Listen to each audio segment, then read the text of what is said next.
दोस्तों, आज की इस वीडियो में हम बताने वाले हैं कि अगर किसी के माता पिता मर जाते हैं तो उनकी तस्वीर है जो हमें घर में लगानी चाहिए या नहीं लगानी चाहिए। इस बारे में बहुत प्रश्न उठते हैं, तो आखिरकार क्या करना चाहिए, इस बारे में आज हम बात करेंगे।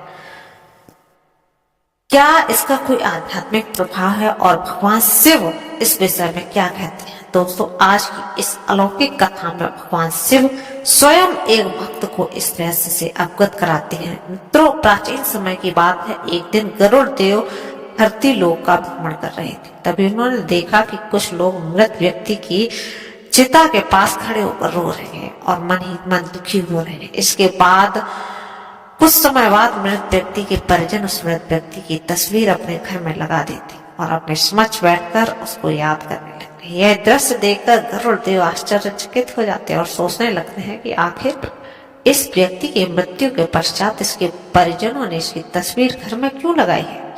यह तो अब इस संसार से मुक्त हो गया है। अब इसकी तस्वीर का इसके परिजनों के घर में क्या कार्य है। ऐसा करने से क्या होता है।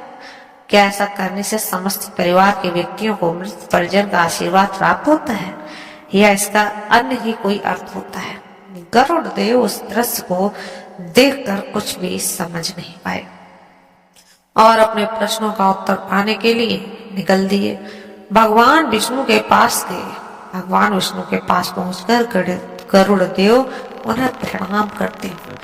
गरुड़ देव को देखकर भगवान विष्णु समझ जाते कि अवश्य आज गरुड़ देव कुछ शंका में है। तब भगवान विष्णु गरुड़ देव से कहते हैं कि पक्षी राज गरुड़, बैकुंठ में आपका स्वागत है। कहिए आज कैसे आना हुआ, आपकी चिंता का कारण क्या है। तो भगवान विष्णु की बात सुनकर गरुड़ देव कहते हैं, हे प्रभु, आज मैं आपके पास यह जानने के लिए आया हूँ कि धरती लोक पर किसी मनुष्य की मृत्यु के बाद उसके परिजन उसकी तस्वीर को घर में क्यों लगाते हैं। हे प्रभु, क्या ऐसा करना सही है। ऐसा करने से उन परिजनों को क्या लाभ मिलता है। क्या ऐसा करने से उस मृत व्यक्ति का परिवार के लोगों पर आशीर्वाद बना रहता है। गरुड़ देव की बात सुनकर भगवान विष्णु कहते हैं, हे पक्षीराज, आज आपने मुझसे अत्यंत महत्वपूर्ण प्रश्न पूछा है। आपके इस प्रश्न के उत्तर में समस्त मानव जाति का कल्याण छुपा हुआ। इसलिए हे पक्षीराज, मैं आपको आपके इस प्रश्न का उत्तर एक अलौकिक कथा के माध्यम से दूंगा। आप इस कथा को अंत तक ध्यान से सुने। जो भी मनुष्य इस कथा को अंत तक पूरा सुनता है उस पर सदैव मेरा आशीर्वाद बना रहता है। तब गरुड़ देव कहते हैं, हे प्रभु, मैं आपको वचन देता हूँ कि जब तक आप मुझसे यह कथा कहेंगे मैं उसे पूरे ध्यान से पूरा सुनूंगा।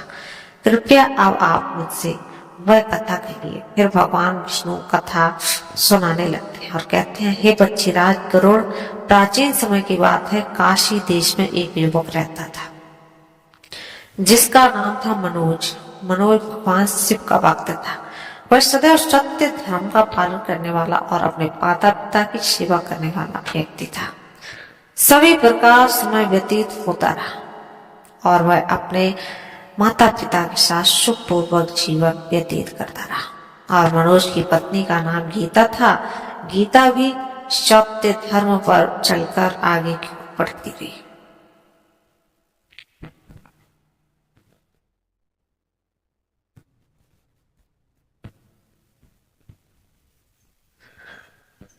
पर एक बार की बात हुई कि मनोज की पत्नी का नाम गीता था। वह चरित्रवान तथा पदवान स्त्री तो थी ही, मनोज बहुत ही मेहनती था। पूरे दिन निष्ठा से कार्य करता और उससे जितना भी धन अर्जित होता वो परिवार के पालन पोषण में लगाता। वह अपने माता पिता से बेहद प्रेम करता था। फिर एक दिन मनोज के माता पिता का अचानक से देहांत हो गया। उसके माता पिता के गुजर जाने पर वह अत्यंत दुखी हो गया। अपने माता पिता का अंतिम संस्कार करने के बाद मनोज ने घर के ऊपर स्थान में माता पिता की बड़ी तस्वीरें लगाई और रोज उनकी पूजा करने लगा। अब अपने माता पिता की पूजा करते हुए उसका जीवन व्यतीत होने लगा। फिर भगवान विष्णु आगे कहते हैं, हे पक्षीराज, कुछ ही दिनों बाद उसके जीवन में अजीब अजीब घटनाएं होने लगी। मानसिक अशांति बढ़ने लगी, घर में कलह होने लगा और अपने स्वप्नों में विचित्र दृश्य दिखने लगे।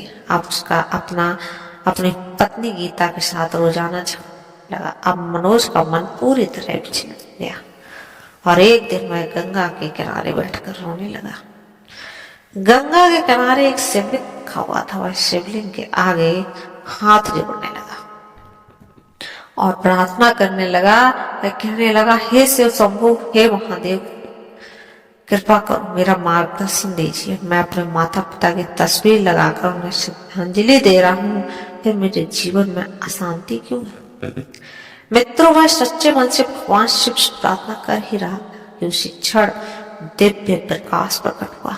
चारों ओर त्रिपुंड की सुगंध फैल गई और भगवान शिव प्रकट हुए। उसकी आंखों में करुणा थी और वाणी शांत थी। साक्षात शिव को अपने सामने प्रकट देखकर मनोज स्तब्ध रह गया। उसे अपनी आंखों पर विश्वास नहीं हो रहा था कि स्वयं भगवान शिव ने उसे दर्शन दिए।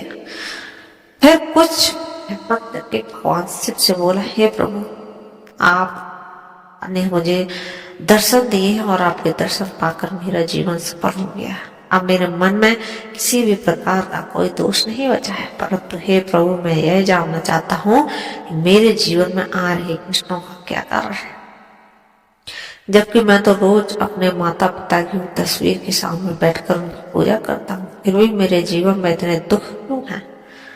मनोज की बात सुनकर भगवान शिव बोले, हे वत्स मनोज, तुम्हारे प्रेम और श्रद्धा निसंदेह महान है। तुम्हारे हृदय में अपने माता पिता के लिए जो भावना है वह पूजनीय है, परंतु अनजाने में तुमने जो किया है वह न केवल आत्मा को बांधता है बल्कि तुम्हारे जीवन में भी कलेश का कारण बन सकता है। जब कोई अपने प्रियजन को खो देता है, विशेषकर माता पिता को, तो उनका स्मरण आप सम्मान अवश्य करें, लेकिन कुछ नियम और मर्यादाएं होती हैं जिन्हें जानना हर मानव के लिए आवश्यक है।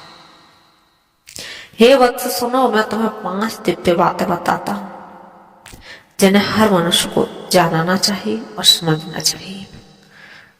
हे वत्स, जब कोई आत्मा शरीर को छोड़ती है तो फिर वह अपने आगे उद्देश्य होता है अगले जन्म की ओर बढ़ना, उस यात्रा को पूर्ण करना जो ब्रह्मांड ने उसके लिए तय की है। लेकिन जब हम उस आत्मा की तस्वीरों को अपने पूजा स्थान में रखकर प्रतिदिन उन्हें स्मरण करते हैं और दीप जलाते हैं, फूल चढ़ाते हैं, तो यह प्रेम, क्रोध, श्रद्धा कभी कभी एक बंधन बन जाती है। आत्मा जो आगे बढ़ना चाहती है वह हमारे प्रेम के कारण उसी भाव में रुक जाती है। भगवान शिव आगे कहते हैं, हे वत्स, श्रद्धा दिखाओ परंतु उन्हें मुक्त करो, प्रेम में बांधो नहीं, आशीर्वाद में विदा करो, उनके लिए प्रार्थना करो पर उन्हें पकड़ो मत, पकड़कर मत रखो, क्योंकि सच्चा प्रेम वही होता है जो आत्मा की मुक्ति चाहता है, न कि उसके मोह में रुक जाना।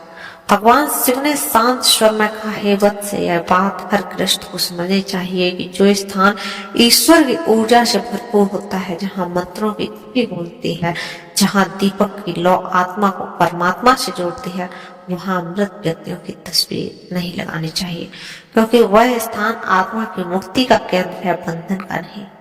जब हम पितरों की तस्वीरें उसी स्थान पर रखते हैं जहाँ हम भगवान, तो हम अनजाने में 2 अलग अलग शक्तियों को एक ही स्थान पर जोड़ देते हैं, जिससे न केवल आत्मा उलझती है बल्कि गृहस्थ जीवन में भी शांति बाधित होती है।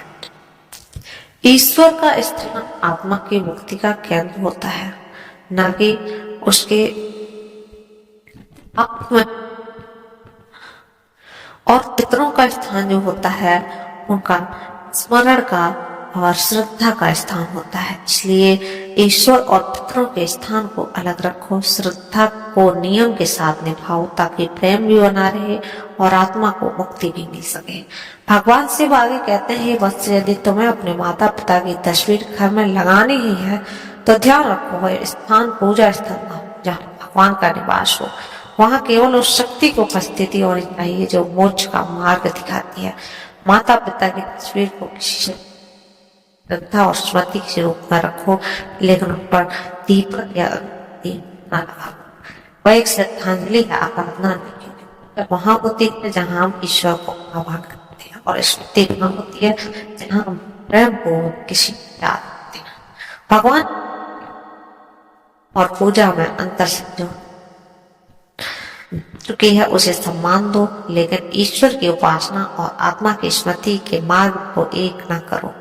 यही सच्चा धर्म है। भगवान शिव ने कहा, हे वत्स, तुम्हारे मन में जो व्याकुलता है वह स्वाभाविक है। माता पिता के जाने के बाद हर संतान यही चाहती है कि वह उनके लिए कुछ कर सके। पितरों की शांति के लिए श्राद्ध और तर्पण भी सर्वोत्तम माध्यम है। इन वैदिक कामों के द्वारा तुम श्रद्धा करते हो और अगली यात्रा के लिए आत्मिक बल भी प्रदान करते हो। यही वह मार्ग है जिससे तुम शांति कर सकते हो। यही सच्ची सेवा है। जो गया है उसे आगे बढ़ने दो, मोह से मत बांधो, प्रेम। यही पुत्र धर्म है, यही पतिव्रता है। भगवान शिव ने गहरी दृष्टि मनुष्य की ओर देखा और कहा, हे वत्स, यह संसारिक यात्रा है। आत्मा, परंतु जब तुम मोह में डूब जाते हो तो तुम न केवल अपने हृदय को बांधते हो बल्कि तुम उस आत्मा की गति को भी रोक देते हो। मोह आत्मा को रोकता है, प्रेम उससे मुक्त करता है। जो गया उसके नाम पर अच्छे कर्म करो, गरीबों की सेवा करो, भूखे को वृक्षारोपण। यही वह कर्म है जो तुम्हारे माता पिता के आशीर्वाद बनाकर तुम्हारे जीवन में रखेंगे। प्रेम को कर्म बदलो, यही सच्ची श्रद्धांजलि है। तुम्हारी कर्म उनकी आत्मा की सबसे मधुर स्मृति होंगे, जो उन्हें भी सुख देंगे और तुम्हें भी उनकी ओर ले जाएंगे। भगवान शिव ने मनुष्य को आशीर्वाद देते हुए कहा, हे वत्स, तुम्हारे माता पिता तुमसे गहरा प्रेम करते, उन्होंने अपना संपूर्ण जीवन तुम्हारे लिए समर्पित कर दिया है। अब समय आ गया है कि तुम्हारा प्रेम उन्हें बांधने का नहीं, मुक्त करने का माध्यम बने। यदि तुम अपने घर में सुख शांति चाहते हो तो पहले उन आत्माओं को शांति दो जो अब इस लोक की नहीं रही है। श्रद्धा रखना आवश्यक है, पर उसे संयम से जोड़ो और अपने जीवन को ज्ञान से सजग बनाओ, तभी तुम्हारा प्रेम सच्चा कहलाएगा। हे वत्स,